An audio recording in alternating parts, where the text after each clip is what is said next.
ॐ सर्वोपनिषदो गावो दोग्धा गोपालनन्दनः पार्थो वत्सः सुधीर्भोक्ता दुग्धं गीतामृतं महत् दुग्धं गीतामृतं महत्। प्रिय बंधू भगिनींनो नमस्कार। गीतामृतम महत् या मालिकेमध्ये आपलं सगळ्यांचं स्वागत आहे। यामध्ये आपण भगवद्गीतेचे महत्त्वाचे श्लोक बघत आहोत। आज आपण 11वा अध्याय घेणार आहोत आणि 11व्या अध्यायामधला 33वा श्लोक आज आपण घेणार आहोत, श्लोक नंबर 33। तेव्हा फार महत्त्वाचा श्लोक आहे बघा। तस्मात् त्वमुत्तिष्ठ यशो लभस्व जित्वा शत्रून् भुङ्क्ष्व राज्यं समृद्धं मय्यैवेते निहता पूर्वमेव निमित्तमात्रं भवितव्यसाचिन् निमित्तमात्रं भवितव्यसाचिन्। तेव्हा हा श्लोक इतका महत्त्वाचा आहे की कोणत्याही क्षेत्रामध्ये तुम्हाला यश प्राप्त करून घ्यायचं असेल तर कशाची आवश्यकता आहे? साहस आणि शूरत्व। या दोन गोष्टी तुमच्याकडे असेल तर तुम्हाला यश मिळेल। भित्र्या लोकांसाठी यश नाही, म्हणून ते भगवंताने अर्जुनाला प्रेरणा दिलेली आहे। आता अर्जुन युद्धक्षेत्रावर गेला, पण तिथे गेल्यानंतर म्हणतो की मी युद्ध करणार नाही, कारण तो घाबरला। त्यानं बघितलं की कौरवांची संख्या फार मोठी आहे आणि त्यांच्याकडे सगळे महारथी आहे, त्यामुळे तो घाबरला। आपण युद्ध करणार कसं? तेव्हा तो खाली बसला आणि म्हणाला की युद्ध करणार नाही। तेव्हा भगवान कृष्ण त्याला प्रेरणा देतात, फक्त अर्जुनला नाही आपल्या सगळ्यांना प्रेरणा देतात। जेव्हा आपल्याला वाटते की आपल्याला अपयश येणार आहे तेव्हा आपण सगळे प्रयत्न सोडून खाली बसतो, तेव्हा भगवंत आपल्याला जागे करत आहे। इथे भगवान कृष्ण काय म्हणतात बघा। तस्मात् त्वमुत्तिष्ठ यशो लभस्व, अर्जुना तू आता उठ आणि यश प्राप्त करून घे। तस्मात् त्वमुत्तिष्ठ यशो लभस्व, कारण तो निराश होऊन खाली बसलेला आहे, तर त्याला उठवणं फार महत्त्वाचं आहे। त्याला म्हणतात की अरे तू हा असा कसा बसलेला आहे, तुला युद्ध जिंकायचं आहे, तुला यश मिळवायचं आहे आणि तो असा निराश होऊन बसलेला आहे। अरे भीती सोडून दे आणि उभा हो। तस्मात् त्वमुत्तिष्ठ आणि यशो लभस्व, आणि भगवान म्हणतात की तुला यश प्राप्त करून घ्यायचं आहे।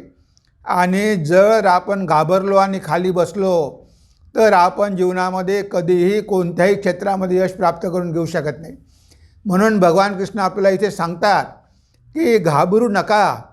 जीवनामध्ये कितीही समस्या आल्या तरी तुमच्या ध्येयापासून च्यूत होऊ नका। तुम्ही ध्येयापर्यंत पोचालच, प्रयत्न करा, हिम्मत सोडू नका, शूरवीर बना, साहसी बना आणि सगळ्यांचा सामना करा। आता इथे अर्जुन घाबरला, कौरवांची एवढी मोठी संख्या, सगळे महारथी घाबरला, आपलं काय होईल, यांच्यासमोर आपण कसं टिकणार, त्याला भीती वाटू लागली। आता भगवंत त्याला जागं करत आहे। भिण्याचं काहीही कारण नाही, आपल्यामध्ये अनंत शक्ती आहे आणि भगवंत आपल्या पाठीशी आहे। आता जर आपण चांगलं काम करत असू, धर्माचं काम करत असू, तर भगवंत नेहमीच आपल्याला साथ देणार आहे। आणि भगवान कृष्ण स्वतः परब्रह्म त्यांच्या पाठीशी आहे। आता अर्जुनाच्या पाठीशी स्वतः भगवान आहे, मग अर्जुनाला घाबरण्याची गरजच काय आहे? सगळ्यांच्याच पाठीशी भगवान आहे। जे चांगलं कार्य करतात त्यांच्या पाठीशी भगवान तर असतातच, ते आपला कधीही पराभव होऊ देत नाही। म्हणून भगवान म्हणतात तस्मात् त्वमुत्तिष्ठ यशो लभस्व जित्वा शत्रून् भुङ्क्ष्व राज्यं समृद्धं, म्हणजे ह्या शत्रूला जिंकून हे जे समृद्धशाली राज्य आहे त्याचा उपभोग घे। आता बघा, जर आपल्याला उपभोग घ्यायचा असेल, समृद्धशाली आहे म्हणजे समृद्धशाली राष्ट्र आहे, राज्य आहे, आता तू शत्रूला जिंकून त्याचा उपभोग घे, कारण हे धर्मयुद्ध आहे। जेव्हा पांडव वनवासामधून परत आले तेव्हा त्यांनी म्हटलं की आमचा हिस्सा द्या, आमचं अर्धराज्य द्या।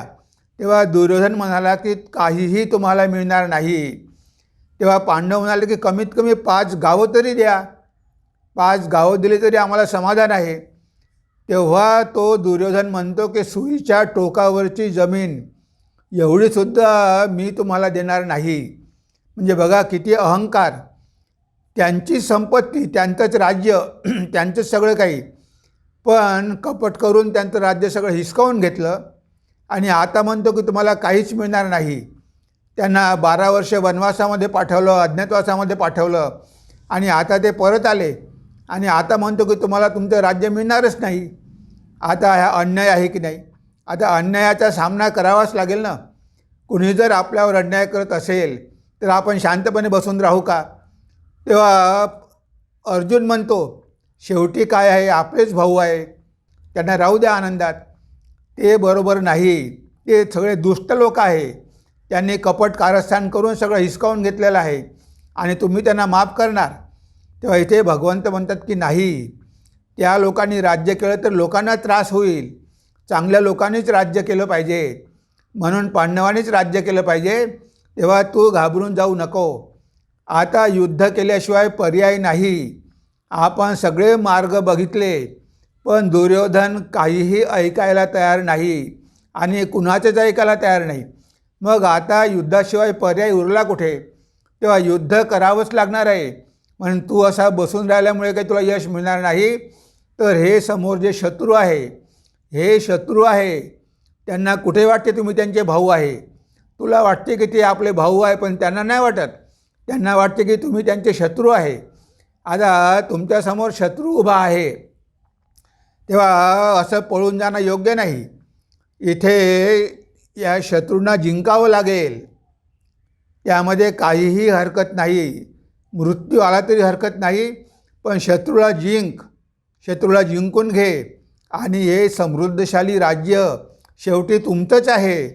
तुमचं त्याच्यावर अधिकार आहे आणि या राज्याचा उपभोग कर. घाबरतो कशाला? म्हणजे बघा, भगवंताने कशी प्रेरणा दिली की तुमची वस्तू कोणीतरी तुमच्याकडून हिसकावून घेतली आणि आता तुम्हाला परत द्यायला तयार नाही. गाडगे महाराजांच्या जीवनामध्ये अशीच एक घटना आहे. गाडगे महाराज जेव्हा मामाकडे होते, मामाला दारूचं व्यसन होतं. मामाने बरेच काही पैसे सावकाराकडून घेतलेले होते आणि ढेबूजी महाराजांनी सगळ्यांनी प्रयत्न करून ते सगळे पैसे परत केले. आता ते सगळे पैसे सावकाराला परत केले तरी तो सावकार जमिनीचा हक्क द्यायला तयारच नव्हता.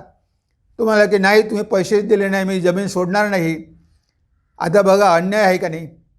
गाडगे महाराज जेव्हा ढेबूजी महाराज लहान होते तेव्हा चांगले धष्टपुष्ट होते. त्यांचं लग्न झालेलं होतं. तेव्हा ढेबूजी महाराज म्हणाले की तुम्ही कसे आम्हाला आमचा हक्क देणार नाही बघतो. आणि ढेबूजी शेतावर गेला, डांगर घेऊन, बैल घेऊन सगळ्या शेतावर गेला. तेव्हा गावातले लोक म्हणाली की अरे, त्या सावकाराशी असं वागू नको, तो महाभयंकर सावकार आहे. तेव्हा सगळ्या गावकऱ्यांना वाटलं की आज ढेबूजी मरणार, हा सावकार काही त्याला सोडणार नाही. या ढेबूजींनी एवढं साहस कशाला केलं? कशाला त्या शेतावर गेला? पण ढेबूजी म्हणे की हा अन्याय आहे. आम्ही पैसे भरलेले आहे, आता आमच्या शेतीचा ताबा आम्हाला दिला पाहिजे, पण हा सावकार काही देत नाही. जे होईल ते होईल. आता ढेबूजी महाराज स्वतः शेतामध्ये गेले आणि ह्या सावकाराला जेव्हा कळलं तेव्हा त्याने 2 गुंड घेतले, स्वतः घोड्यावर बसला आणि शेताकडे निघाला.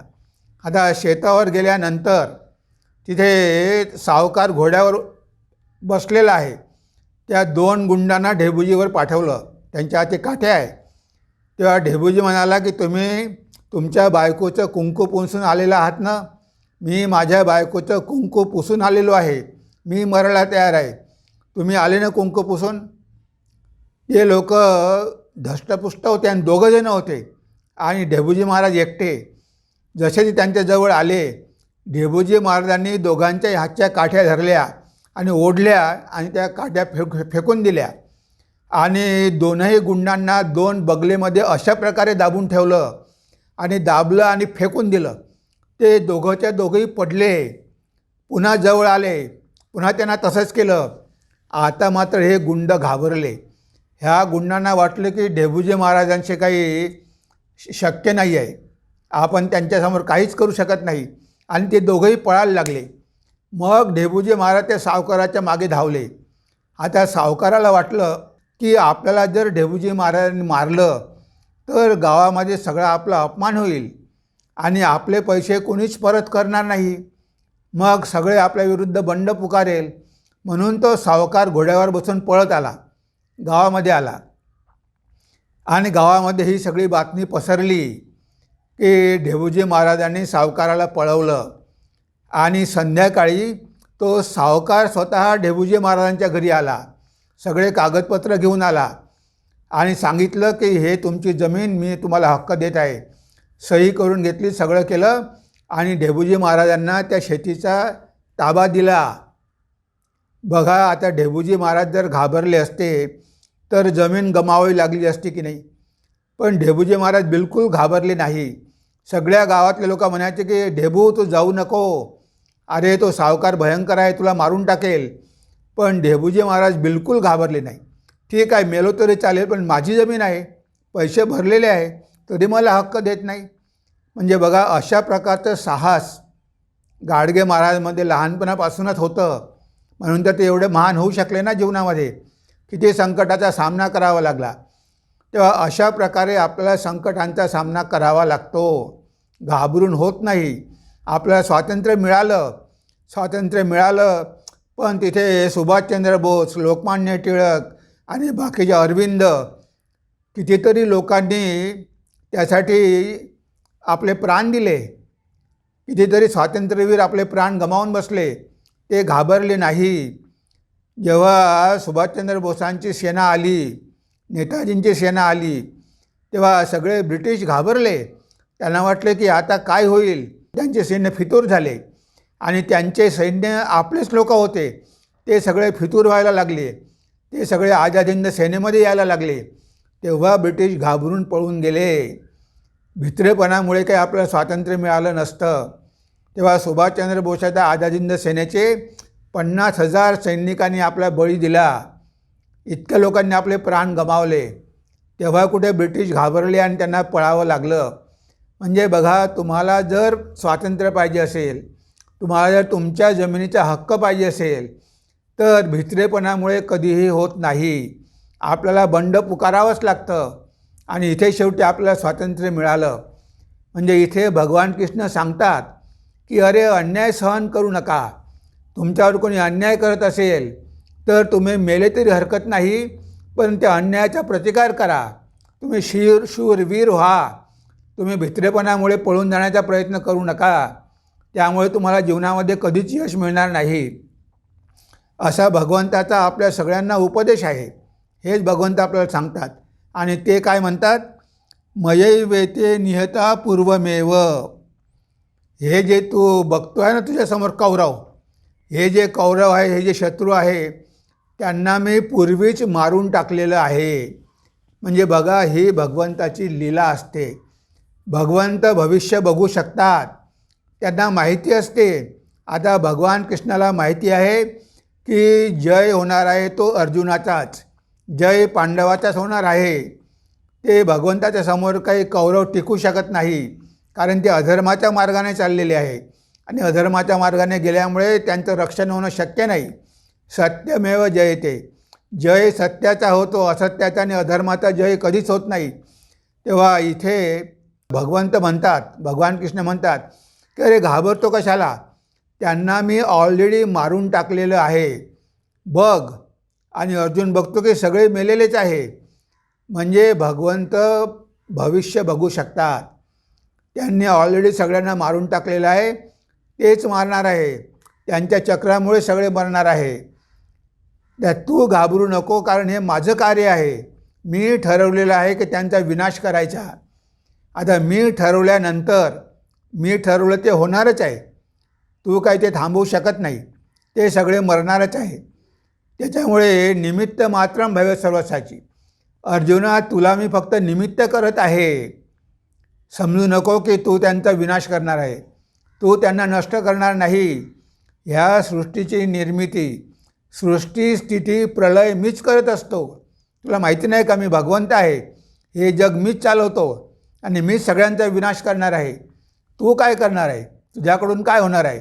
पण मी तुझ्या पाठीशी आहे. तुला पुढे करून मी हे सगळं करणार आहे. मी सगळ्यांना ऑलरेडी मारलेलं आहे. तुला घाबरण्याची काहीच काळजी नाही. तू फक्त युद्ध कर. तू यशाची अपयशाची पर्वा करू नको, कारण त्यांना सगळ्यांना मी मारून टाकलेलं आहे. आता ऑलरेडी ते हारलेले आहे. तू काय करणार आहे? तर तुला मी निमित्त केलेलं आहे. कोणीतरी निमित्त करायला तर पाहिजे ना. भगवान ते स्वतः त्या हातामध्ये शस्त्र घेऊ शकत नाही. मी तुला निमित्त केलेलं आहे. सगळ्यांना मी एकटाच जड आहे. मी सगळ्यांना मारून टाकू शकतो, पण ते बरोबर नाही. म्हणून तुला मी निमित्त केलेलं आहे. कारण युद्धामध्ये 2 पार्ट्या पाहिजे. तर तुम्हाला मी निमित्त केलेलं आहे. तुमची संख्या कितीही कमी असली तरी तुम्हाला घाबरण्याचे कारण नाही, कारण मी एकटाच समर्थ आहे. ह्या सगळ्यांना संपवण्यासाठी मी एकटाच समर्थ आहे. आणि जेव्हा आपण धर्माचं काम करतो तेव्हा आपल्याकडून जरी झालं नाही तरी भगवंत आपल्या पाठीशी असतात. ते आपल्याकडून करून घेतात, आपल्याला शक्ती देतात, सामर्थ्य देतात आणि आपल्याकडून ते कार्य त्यांचं करून घेतात. पण कोणाला तरी निमित्त करावं लागतं. आता भगवान श्री रामकृष्ण आले. आता भगवान श्री रामकृष्णांना धर्म स्थापन करायचा होता, सगळ्या धर्माचा प्रचार करायचा होता. पण त्याने निमित्त कुणाला केलं? स्वामी विवेकानंदांना निमित्त केलं. स्वामी विवेकानंदांना सगळे ओळखतात, पण भगवान श्री रामकृष्ण कोणी ओळखत नाही. ते मागे राहिले, ते पडद्याच्या मागे राहिले, पण पुढे केलं नरेंद्राला. आणि नरेंद्राच्या माध्यमातून, विवेकानंदाच्या माध्यमातून त्यांनी आपलं सगळं कार्य भारतामध्ये आणि जगामध्ये केलं. आता केलं ते भगवान श्री रामकृष्णांनीच, पण कोणीतरी निमित्त पाहिजे होतं. म्हणून स्वामी विवेकानंदांना त्यांनी निमित्त केलं आणि स्वामीजींच्या माध्यमातून त्यांनी त्यांचं कार्य करून घेतलं. म्हणजे कुणाला तरी निमित्त करावं लागतं. इथे भगवान श्रीकृष्णांनी अर्जुनाला निमित्त केलं आणि अर्जुनाला निमित्त करून ते युद्ध जिंकलं आणि म्हणाले की मी तुला निमित्त केलेलं आहे. तू अहंकार करू नको, असं म्हणू नको की मी जिंकणार आहे की मी हारणार आहे. तू जिंकणार की हारणार हे ठरवणारा मी आहे. मी आहे न्यायाधीश. मी ठरवेल कोण जिंकणार आणि कोण हारणार. तेव्हा तू घाबरतो कशाला? तुझा जय नक्कीच आहे, तुला यश नक्कीच मिळणार आहे. फक्त तुला उठून उभं राहायचं आहे आणि युद्ध करायचं आहे. मी तर आहेच तुझ्या पाठीमागे. तुला फक्त युद्ध करावं लागेल. युद्ध केल्याशिवाय तुला जय मिळणार नाही. तेव्हा युद्ध कर आणि भीती बाळगू नको. शुरासारखा वाघ, साहस सोडू नको, हिंमत सोडू नको. हे धर्मयुद्ध आहे आणि मी तुला युद्ध जिंकून देणार आहे. पण तू असा जर खाली बसला तर समजू नको की मी काही जिंकणार नाही. तुझ्याऐवजी मी कुणालाही पुढे करेल. म्हणजे जर आपल्याला वाटत असेल की आपल्याशिवाय भगवंताचं कार्य होऊ शकत नाही, हे अगदी चुकीचं आहे. भगवंत त्यांचं कार्य करण्यास समर्थ आहे. आपली त्यांना गरज नाही. आपल्याला ते संधी देत आहे, हे आपलं सौभाग्य आहे. भगवंताचं कार्य कुणाहीसाठी बिलकुल थांबत नाही. त्यांचं कार्य ते करतच राहतात. पण आपल्याला संधी दिलेली आहे, आपल्याला कार्य करण्याची संधी दिलेली आहे, कारण भगवंतांनी आपल्याला निवडलं आहे. आपण भगवंताचा आवडता आहोत. भगवंताचा आपल्यावर विश्वास आहे, भगवंताचा आपल्यावर प्रेम आहे. म्हणून त्यांनी त्यांच्या कार्यासाठी आपली निवड केलेली आहे. हे आपलं भाग्य आहे. आपल्या ठिकाणी ते कुणालाही घेऊ शकतात. जसे स्वामी विवेकानंद म्हणाले की जर भगवान श्रीरामकृष्णांनी इच्छा केली तर ते धुळीमधून हजारो विवेकानंद तयार करू शकतात. त्यांच्यामध्ये एवढं सामर्थ्य आहे. मी काय केलं? मी काहीच केलं नाही. जे काही केलं ते त्यांनीच माझ्याकडून करून घेतलं. म्हणजे भगवंतामध्ये एवढं सामर्थ्य आहे. ते कुणालाही उभं करू शकतात. असं नाही की त्यांचं काम आपल्यापासून अडून राहणार आहे. कुणीतरी येऊन ते कार्य पूर्ण करेल, कारण ती भगवंताची इच्छा आहे, ती आपली इच्छा नाही. आणि हे जग भगवंताच्या इच्छेनं चालत असते, आपल्या इच्छेनं नाही. आपण किती म्हटलं मी करणार नाही तरी जग चालणारच आहे. भगवंत कुणाला तरी निमित्त करून ते काम करून घेणारच आहे. त्यांचं कार्य पूर्ण होणार. आपण असो की आपण नसो, आपल्याशिवाय त्यांचं कार्य रुकत नाही. आपल्याशिवाय त्यांचं कार्य थांबत नाही. त्यांचं कार्य सुरूच राहणार. पण आपण धन्य आहोत की आपल्याला संधी मिळाली आहे. आपण भाग्यशाली आहोत की आपल्याला संधी मिळालेली आहे. म्हणून भगवंत म्हणतात की यशो लभस्व, म्हणजे उठ आणि युद्ध कर आणि युद्ध जिंक, शत्रूंना जिंकून घे आणि या समृद्धशाली राज्याचा तुम्ही उपभोग करा. कारण हे राज्य तुमचं आहे, हे राज्य धर्माचं आहे. तेव्हा तुम्ही याचा उपभोग घ्या. म्हणजे तुम्ही जर राज्य केलं तर सगळ्या जगामध्ये सुख आणि शांती नांदेल. हे असे लोक, कारस्थानी लोक, कपटी लोक, हे लोकांना त्रास देतील. यांच्याकडून काहीही अपेक्षा नाही, कारण त्यांच्यामध्ये चांगले गुणच नाही आहे. ते धर्माचं आचरणच करत नाही. ते लोकांवर अत्याचार करतील, अधर्म करतील. म्हणून तुम्ही राज्य करा आणि घाबरण्याचं काहीही कारण नाही. कारण सगळ्यांना मी मारून टाकलेलं आहे, ऑलरेडी सगळे मेलेले आहे. फक्त तुला मी निमित्त करत आहे. हे युद्ध मी जिंकणारच आहे. तुला निमित्त केलं आहे, तुला पुढे केलेलं आहे आणि तुझ्या माध्यमातून मी त्या सगळ्यांना मारणार आहे. मारणार मीच आहे. तेव्हा अहंकार करण्याची गरज नाही. पण मात्र कर्म करायला पाहिजे. कर्म करायला पाहिजे कशाचीही अपेक्षा न करता. यश मिळेल की अपयश मिळेल याची चिंता सोडून कर्म करायचं आहे. जे होईल ते सगळं भगवंताच्या हाती आहे. भगवंत जे देतील तेच होईल. भगवंताने जे ठरवलं असेल तेच होणार आहे. पण आपण मात्र त्यासाठी तयार राहिलो पाहिजे. ही भगवंताची आपल्याला आज्ञा आहे. आता जेव्हा भगवंत म्हणतात की अरे तू कर ना, तू घाबरतो कशाला, मी आहे ना तुझ्या पाठीशी. जेव्हा भगवंत पाठीशी आहे तेव्हा आपण या जगामध्ये मोठमोठी कामं करू शकतो. या जगामध्ये आपल्याला काहीच अशक्य होत नाही, कारण भगवंत आपला पाठीराखा आहे. त्याला हे आवश्यक आहे. त्याला धर्माची स्थापना करणं आवश्यक आहे. त्यासाठीच तो आलेला असतो आणि तो धर्मस्थापनेचं कार्य करतोच. तो कोणाच्या तरी माध्यमातून ते कार्य करून घेतो. फक्त एवढाच फरक आहे. तेव्हा इथे भगवान कृष्णाने अर्जुनाच्या माध्यमातून त्यांचं कार्य केलं आणि या जगामधला अधर्म नष्ट केला आणि धर्माची स्थापना केली. स्थापकायच धर्मस्य. आपण ठाकूरांना म्हणतो की सगळ्या धर्माची स्थापना केली. आणि भगवान कृष्णाने काय केलं, यदा यदा हि धर्मस्य ग्लानिर्भवति भारत अभ्युत्थानम अधर्मस्य तदात्मानं सृजाम्यहम. जेव्हा जगामध्ये धर्माची ग्लानी होते तेव्हा मी अवतार घेतो आणि अधर्माला नष्ट करून धर्माची स्थापना करतो. तेव्हा इथे भगवान श्रीकृष्णांनी अर्जुनाच्या माध्यमातून, अर्जुनाच्या मदतीने, पांडवांच्या मदतीने धर्माची स्थापना केली आणि सगळ्या दुर्जनांचा नायनाट केला.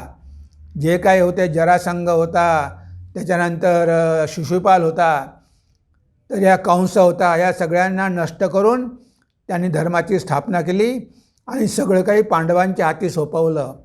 हे आहे भगवंताचं कार्य. म्हणून यश प्राप्त करून घेण्यासाठी आपल्याला साहस बाळगावं लागेल. आपल्यामध्ये शूरत्व पाहिजे, तयारी पाहिजे. आपल्याला यश मिळेल तेव्हा आपण यशाचे अधिकारी होऊ. आणि जर चांगल्या कामामध्ये यश पाहिजे असेल तर भगवंताची कृपा आपल्यावर नेहमीच असते. त्यामुळे आपल्याला काहीही घाबरण्याची गरज नाही. हेच भगवंताने आपल्याला या श्लोकामध्ये सांगितलेलं आहे. तेव्हा आज आपण आपल्या चिंतनाला इथेच विराम देऊया. नमस्कार, धन्यवाद. ओम सर्वे भवन्तु सुखिनः, सर्वे सन्तु निरामया, सर्वे भद्राणि पश्यन्तु, मा कश्चित् दुःखभाग् भवेत्, मा कश्चित् दुःखभाग् भवेत्. ओम शांति शांति शांतिः. हरि ओम तत्सत्. श्रीरामकृष्णार्पणमस्तु.